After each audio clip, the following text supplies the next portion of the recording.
44 al 60 y que será leído por Catamerino. Así que Hechos 7 del 44 al 60.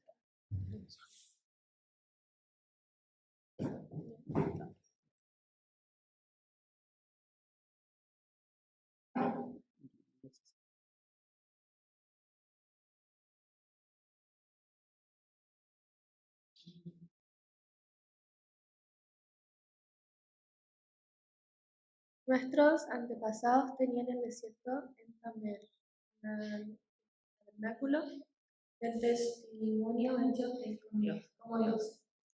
Había ordenado a Moisés, según el modelo que éste había visto. Después de haber recibido el tabernáculo, lo trajeron consigo bajo el mando de Josué, cuando conquistaron la tierra de las naciones, y Dios expulsó de la presencia de ellos. Allí permaneció hasta el tiempo de David, quien disfrutó del favor de Dios, y pidió que la permitiera proveer una morada para el Dios de Jacob. Pero fue Salomón quien construyó la casa. Sin embargo, el Altísimo no habita en casas construidas por manos humanas, como dice el profeta. El cielo es mi trono, y la tierra el estrado de mis pies. ¿Qué clase de la casa me construirán? Dice el Señor. ¿En qué lugar de descanso? ¿No es mi mano la que ha hecho todas estas cosas? Tercos, duros de corazón y torpes de oídos. Ustedes son iguales que sus antepasados. Siempre resisten el Espíritu Santo. ¿A cuál de los profetas no persiguieron? ¿Sus antepasados? Ellos mataron a los que de antemano anunciaron la venida del justo. Y ahora a este lo han traicionado y asesinado. Ustedes recibieron la ley promulgada por medio de ángeles y no han obedecido. Al oír esto, rechinando a los presentes, montaron en cólera contra él. Pero Esteban, lleno de Espíritu Santo, fue la mirada en el cielo y vio la gloria de Dios, y a Jesús de pie a la derecha de Dios. Vio el cielo abierto, exclamó, el Hijo del Hombre de pie a la derecha de Dios. Entonces ellos, gritando a voz en cuello, se taparon los oídos, y todos a una se abalanzaron sobre él. Lo sacaron y los peleones fueron de la ciudad, y comenzaron a apedrearlo. Los acusadores lo cargaron, sus mantos, a una joven llamada Saulo. Mientras lo apedreaban, oraban. Señor Jesús, decía, recibe mi espíritu. Luego cayó de rodillas y gritó, Señor, no le tomes en cuenta este pecado. Cuando hubo dicho esto, murió. Saulo estaba allí, aprobando la muerte de Esteban.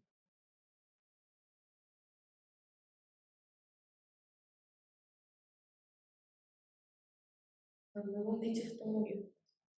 Gracias, Señor.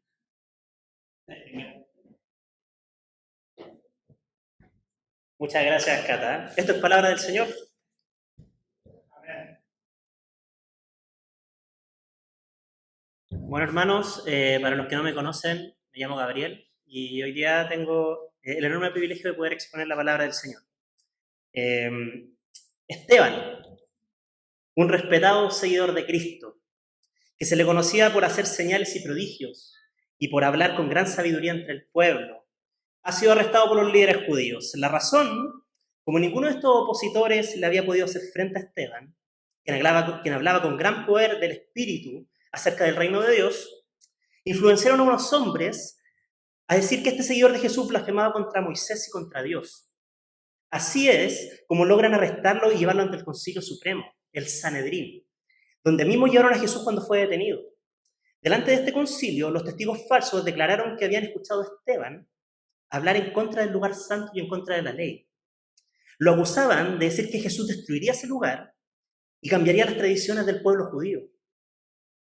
Es en este contexto que todas las miradas recaen sobre Esteban, quien con un rostro brillante como el de un ángel se encontraba delante de todos sus perseguidores. Llegando en este punto al capítulo 7, que acaba de leer Cata, donde la pregunta que dará inicio a la defensa de Esteban será realizada por el mismísimo sumo sacerdote, con la pregunta del versículo 1, lo pueden ver ahí en sus Biblias, que dice, ¿son ciertas estas acusaciones? De esta manera, se iniciaría un discurso que marcaría un antes y un después en la historia de la Iglesia. Esteban se convertiría en el primer testigo de Cristo en ser asesinado, siendo su muerte el punto de arranque para la gran persecución que se desataría en contra de la Iglesia en ese tiempo. Hoy día estaremos reflexionando en las últimas palabras de este mártir y en su fiel testimonio antes de haber sido cruelmente apedreado hasta morir. Oremos. Amado Dios, en ti ponemos nuestra esperanza para comprender tu palabra. Danos entendimiento y permítenos ver tu gloria en estos pasajes. En el nombre de Jesús, nuestro Redentor, te lo pedimos, Señor. Amén. El discurso de Esteban es en gran parte una recapitulación de las Escrituras, con momentos sabiamente elegidos que nos hablan acerca de la obra de redención de Dios. Si miran con detalles estas historias, a lo largo del capítulo 7, notarán algunos patrones que se van repitiendo. Él empieza a hablar de todo el Antiguo Testamento, como la presencia de hombres que en distintas generaciones le creyeron a Dios y le sirvieron. Así como también vemos cómo en las distintas épocas estos siervos fueron traicionados por su propia gente. José fue vendido por sus propios hermanos. Moisés fue rechazado por su propio pueblo. Luego vinieron otros profetas y todos fueron rechazados y perseguidos. Entre ellos los que predijeron la venida del Mesías. La bella nación de Israel, pueblo escogido por Dios, no quiso abandonar su infidelidad. No se arrepintieron, no quisieron escuchar a Dios. Una y otra vez desobedecieron la ley que había sido dada por ángeles y que había sido dictada por Dios mismo. Así, siglo tras siglo, generación tras generación, el pueblo de Israel se rebeló contra Dios. Y siglo tras siglo, generación tras generación, Dios mostró su fidelidad. Él siempre es fiel. Sus promesas son certeras. ¿Y qué era lo que había prometido Dios? En Génesis vemos cómo le prometió a Abraham una descendencia incontable, que heredaría la tierra en la cual él vivía como extranjero y que serían de bendición para todas las naciones. Dios hizo un pacto con Abraham y la señal de ese pacto fue la circuncisión. Esto es lo primero que destaca Esteban en los 8 versículos iniciales de este capítulo. Y es a lo largo de la historia de Israel que en fidelidad a este pacto y a pesar de la desobediencia del pueblo, Dios ha cumplido su promesa. Ante tanta bondad, nos podemos preguntar, ¿cómo es posible que sea tanta la dureza del pueblo? Que a pesar de la misericordia de Dios, sigan siendo infieles. Israel, como un hombre ciego, no solo ha perseguido a los profetas, que proclamaban lo que oían de parte de Dios, sino que ha asesinado al santo escogido de Dios, que traía la salvación para el pueblo amado. Han asesinado a Jesucristo el justo. Y ahora, sin compasión alguna, asesinan a piedrazos a uno que declara que este escogido ha resucitado de los muertos. De la misma forma como perseguían a los que oían, ahora persiguen a los que han visto. Profetas y testigos de Dios, ovejas que son llevadas de la misma manera al matadero, por generaciones de hombres con corazones endurecidos. Esteban identifica claramente la terquedad de estos hombres en el versículo 51. Dice esto: tercos, duros de corazón y torpes de oído, ustedes son iguales que sus antepasados, siempre resisten al Espíritu Santo. El problema que identifica Esteban es este: siempre se han opuesto al Espíritu Santo. Aunque parezca una locura, este pueblo lucha contra Dios, combaten su espíritu y no muestran arrepentimiento alguna de todas sus maldades. Muchos de estos que acusaban a Esteban eran personas estudiosas de las Escrituras, eran personas capacitadas, con abundante conocimiento, respetaban las leyes rituales e iban a las sinagogas constantemente. Para muchos eran vistos como un ejemplo a seguir. Pensémoslo en nuestra realidad. Algunos podríamos decir, yo vengo sagradamente cada domingo a la iglesia. Otros podríamos decir, yo tengo muchos estudios teológicos, me he vuelto un gran erudito de la Biblia. También podríamos decir, yo he cumplido con los sacramentos del bautismo y la cena del Señor. Respeto, valoro y practico las tradiciones eclesiásticas de mi iglesia local al pie de la letra. evidentemente soy un cristiano ejemplar. Pero estemos atentos, iglesia, que ninguna de estas cosas es señal de un corazón redimido. Son solo aspectos humanos que nada nos dicen de lo que hay en el corazón. Las tradiciones las tienen todas las religiones y etnias. Las reglas también. Incluso el ir constantemente a un mismo lugar cada semana es una práctica de muchos paganos. Entonces, ¿qué tiene de diferente el pueblo de Dios? ¿Cuál es el sello de nuestra nación celestial? Es que ser el pueblo de Dios nunca se trató de cumplir una serie de requisitos y normas. Varias veces dijo Dios a través de los profetas que lo que Él quería no eran sacrificios, sino que tuvieran compasión.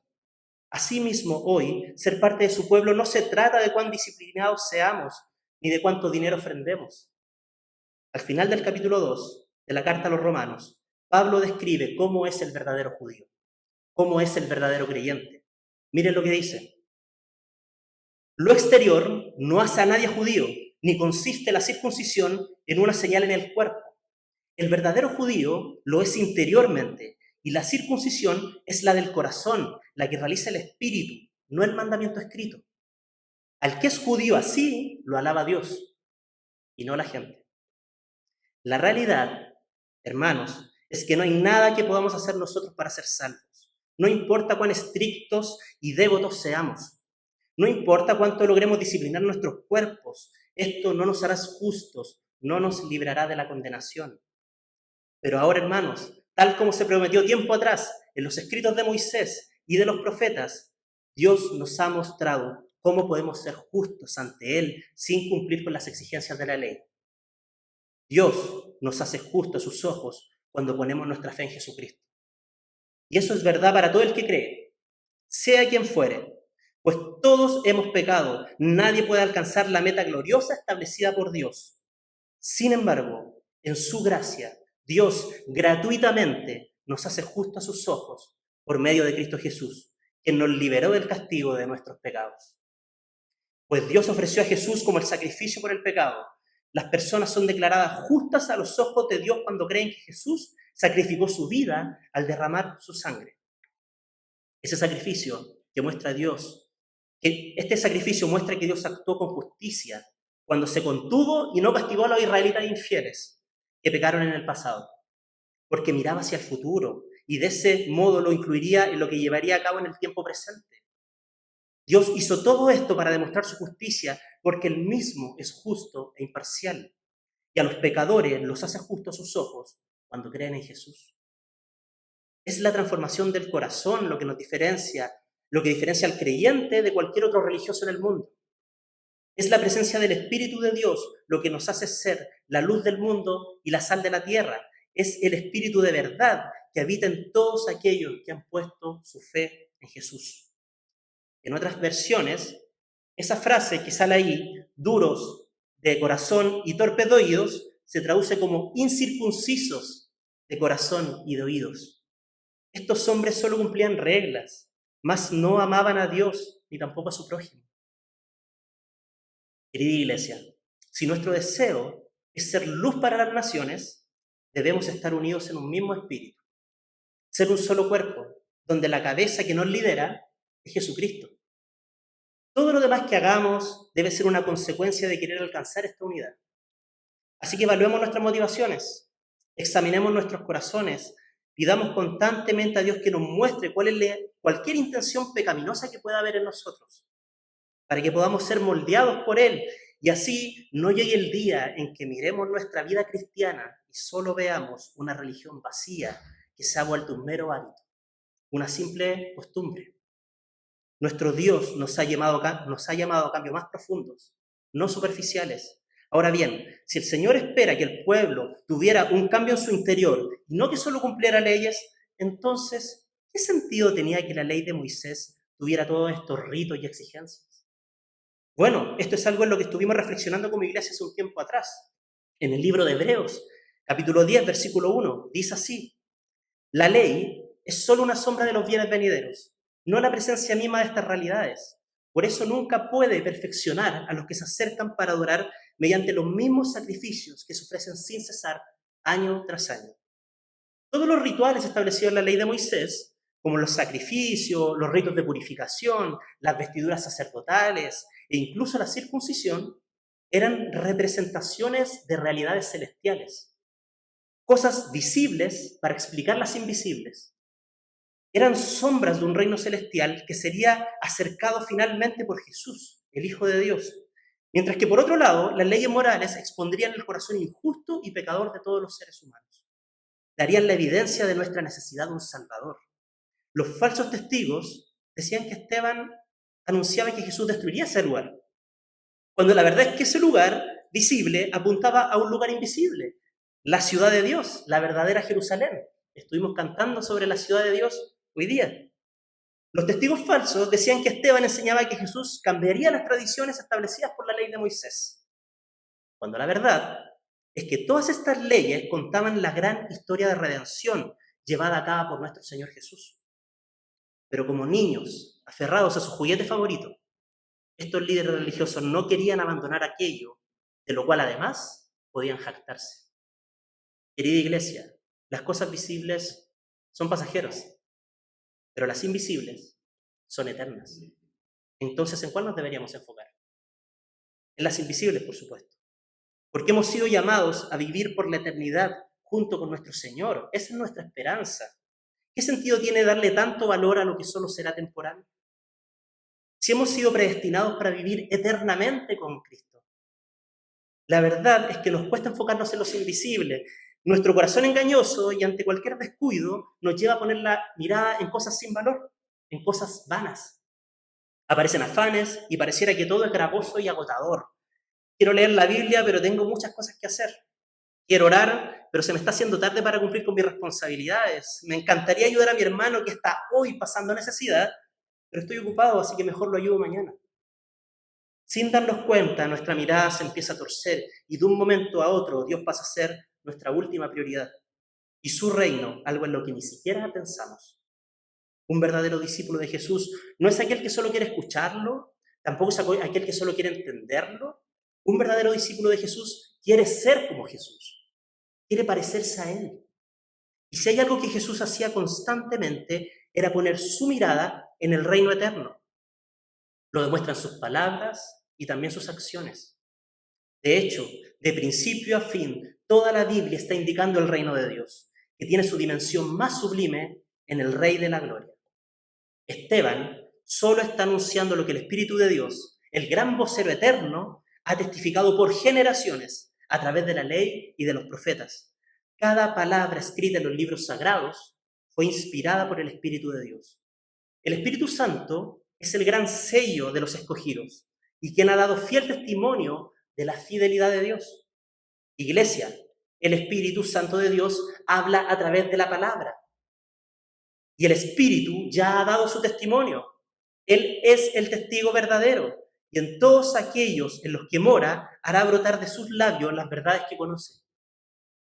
Como fue el caso de Esteban. ¿Y dónde está el testimonio de él? ¿Y dónde está este testimonio del Espíritu? ¿Dónde podemos ver el testimonio del Espíritu? Aquí está, en este libro, llamada Biblia, que nos muestra a Cristo, que nos muestra a Jesús, la palabra inerrante y eterna de Dios. Así que, si queremos llenarnos del Espíritu de Dios, sabemos dónde hay que ir primero. Que Dios nos ayude a perseverar en leerla diligentemente. Cantémosla, pensemos en ella, que sea nuestro respirar diario, nuestro desayuno infaltable.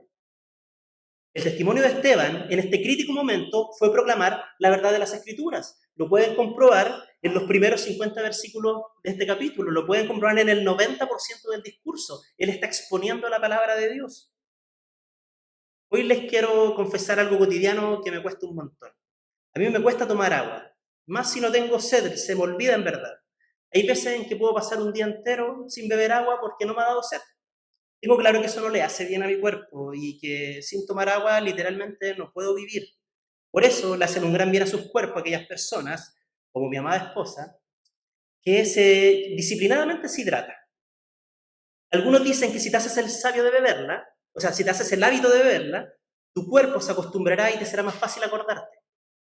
Es una práctica que me gustaría adquirir, más que nada por un tema de salud, porque creo que es sabio cuidar nuestros cuerpos. Bueno, la palabra de Dios es como el agua espiritual. Sin ella no podemos vivir. Y si vamos a ella de manera constante, nos haremos un gran bien. Ahora bien, más allá de volverlo un hábito, quizás deberíamos preguntarnos, ¿estoy sediento de Dios? Porque el agua es más rica cuando uno tiene sed. Si va a ser simplemente algo obligado, la verdad es que pierde sentido. Estamos sedientos de Dios porque si estamos sedientos, iremos por esa agua espiritual. O me he acostumbrado a buscarlo poco y la verdad es que ya no me da sed. Ya no tengo sed de Dios. Son preguntas que tenemos que hacernos. Querida familia, hidratémonos de Dios, llenémonos de Él. Porque el testimonio que han dado los discípulos en el libro de Hechos, incluido Esteban, es que fueron llenos del Espíritu. El miedo desapareció y sus labios declararon con valentía las verdades que habían conocido por medio del Espíritu que descendió sobre ellos. Si queremos ser valientes y perder el temor a los hombres, tendremos que llenarnos de Dios. Es un acto de sabiduría buscar diariamente al Señor, porque relacionarnos con Dios es el mayor deleite del ser humano. Es lo mejor que podemos hacer en la vida, conocer cada día más a nuestro amoroso Señor. Si logramos dimensionar que escuchar a Dios a través de su palabra es más importante que incluso beber agua, podremos decir, es hora de un cambio, porque esto es serio. No nos pongamos trabas, más bien seamos insistentes en hacerlo una y otra vez. Apoyémonos de nuestros hermanos también para esto. Al principio podrá ser difícil, pero si perseveramos en buscar de Dios, con el tiempo nos daremos cuenta que pasar un día sin leer la palabra de Dios nos dará una sed espiritual incontenible. Y correremos donde nuestro Redentor todos los días para ser saciados. Nos dará vida, nos iluminará con profundas verdades y nos llevará por el camino trazado por Jesús. En la angustia nos consolará y en la debilidad nos fortalecerá. Así, todos juntos, como una gran familia en Cristo, perseveremos hasta el final, unidos como un solo cuerpo. Querida familia del Señor, no resistamos al Espíritu Santo como lo hicieron estas personas. Más bien, creamos en el testimonio que se nos ha dado, aunque recibamos oposición y resistencia de muchos, porque el camino es estrecho y solo algunos lo hallan. Creamos el testimonio que hemos oído de Jesús. Lo que probablemente nadie pensó en el Sanedrín es que Esteban, en medio de iracundos acusadores, aún tenía un último testimonio que entregar. Miren los versículos 55 y 56. Pero Esteban, lleno del Espíritu Santo, fijó la mirada en el cielo y vio la gloria de Dios, y a Jesús de pie a la derecha de Dios. Veo el cielo abierto, exclamó, y al Hijo del Hombre de pie a la derecha de Dios. Jesús ha resucitado y reinará por siempre. Este es el más grande de los testimonios. La expresión máxima de la gloria de Dios es Jesús, el Rey de la Gloria. De principio a fin, este discípulo de Jesús, lo único que hizo fue declarar lo que había visto y oído. Un testigo es lo que Esteban fue. De hecho, es lo que significa la palabra mártir, testigo. Y en este momento, lo que Esteban ha visto es a Jesús resucitado a la diestra de Dios. Algunos creerán este testimonio hasta la muerte. Otros simplemente resistirán esta verdad. Endurecerán sus corazones para que la verdad no entre en ellos. Así ocurrió en este caso. Miren el versículo 57. Entonces ellos, gritando a voz en cuello, se taparon los oídos y todos a una se abalanzaron sobre él. La reacción de estos acusadores evidencia que no solo no están dispuestos a escuchar, sino que además quieren hacer callar a aquellos que están dispuestos a decir la verdad. En este caso no solo buscaban que guardara silencio en ese instante, buscaban hacerlo callar para siempre. Miren el versículo 58.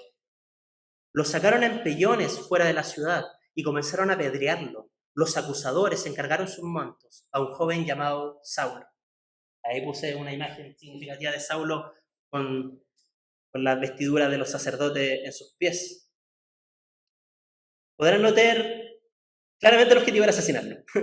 Podrán notar que uno de los cómplices era Saulo, que más adelante vería, al igual que los apóstoles, a Jesús resucitado y se convertiría al Señor. Pasaría a ser llamado Pablo y escribiría muchas de las cartas que hoy leemos en el Nuevo Testamento. Esto nos da una linda esperanza, hermanos, que incluso los corazones más duros Dios nos puede ablandar. Así que no subestimemos el poder de Dios para transformar vidas. Pero ¿cómo debemos reaccionar ante tanto odio? ¿Les declararemos la guerra a los que nos acusan y los atacaremos con violencia? ¿O haremos como Jesús, que no puso su mirada en las cosas visibles, sino que vino a traer el reino eterno de Dios? Esa fue la actitud que tomó Esteban en este doloroso momento. Miren los últimos 2 versículos. Mientras lo apedreaban, Esteban oraba. Señor Jesús, decía, recibe mi espíritu. Luego cayó de rodillas y gritó, Señor, no les tomes en cuenta este pecado. Cuando hubo dicho esto, murió. Y así termina el capítulo 7. Esteban, de manera nunca antes vista, le oró a Jesús. En esta humillante y sangrienta situación, amó a estos hombres en semejanza a como él fue amado por su Salvador, rogando perdón para sus agresores. Con esto demostró qué clase de espíritu habitaba en él. Esteban, con su último aliento de vida, se negó a sí mismo, al igual como lo hizo Jesús. Entendió que Dios le había dado el privilegio de ser parte de los sufrimientos de Cristo. Le dio el enorme honor de morir por causa de su nombre. Esteban amó a su Señor hasta el final. Esto debería despertar en nosotros muchas preguntas. ¿Dónde estamos poniendo nuestra mirada? ¿A dónde hemos alojado nuestros sueños? ¿Es nuestra meta de vida ser como Jesús? Hermanos amados, debemos estar conscientes de que hemos sido crucificados juntamente con Cristo. Y ahora es el Espíritu de Jesús el que nos da vida. El precio de nuestro rescate ya se pagó, lo pagó Jesús. Así que neguémonos a nosotros mismos y vivamos en Jesús. No resistamos su Espíritu. Seamos diligentes. Amemos a Dios como Jesús lo amaba. Y amemos a nuestros hermanos como Jesús amó a sus discípulos. Una iglesia dadivosa que vive el Evangelio todos los días. Una gran familia que no desea la gloria propia, sino que el nombre del Señor sea exaltado siempre. Busquemos vivir de esta forma, por amor a aquel que vino a este mundo y se hizo visible para que pudiéramos ver a Dios.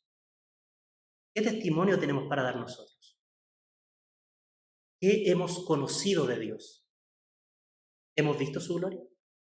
Animémonos mutuamente a buscar a Jesús con corazones sinceros, con paciencia, porque si no nos damos por vencidos, un día veremos los cielos abiertos y al Señor Jesús a la diestra de Dios. Así que dejémonos sorprender, porque la gloria de Dios es ocultar un asunto y la gloria de los reyes es investigarlo.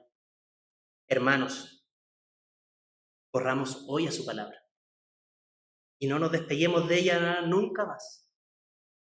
Así podremos, al igual que Esteban, dar testimonio de nuestro Señor. Testimonio de aquel que vino al mundo a dar su vida en rescate por muchos. Testimonio de aquel que pagó el precio de nuestras maldades en una cruz y que al tercer día resucitó de los muertos. Testimonio de aquel que nos dejó su espíritu para que pudiéramos estar en él, para que pudiéramos conocerlo en verdad. Testimonio de aquel que hoy está sentado a la diestra de Dios, donde reinará por siempre y que vendrá por aquellos que han reconocido que Él es el Salvador del mundo, por aquellos que se han arrepentido de sus maldades y han creído en Jesús, el Santo de Dios. Este es un testimonio verdadero, digno de confianza y de exaltación. A Dios sea toda la gloria, por siempre y siempre. Oremos.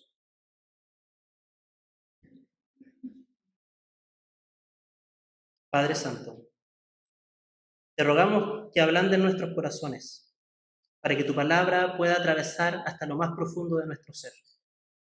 No queremos ser tercos, sino más bien entregados por completo a ti. Llénanos de ti. Ayúdanos a perseverar en tu palabra. Que nos tomemos realmente en serio el buscarte y conocerte como el eje central de nuestras vidas. Señor, queremos tener corazones dispuestos a morir por ti, dispuestos a declarar lo que hemos creído, que tu amado Hijo Jesús ha resucitado y está sentado a tu diestra. Solo tú, Señor, puedes hacer esto en nosotros. Todo esto te lo pedimos en Cristo Jesús. Amén.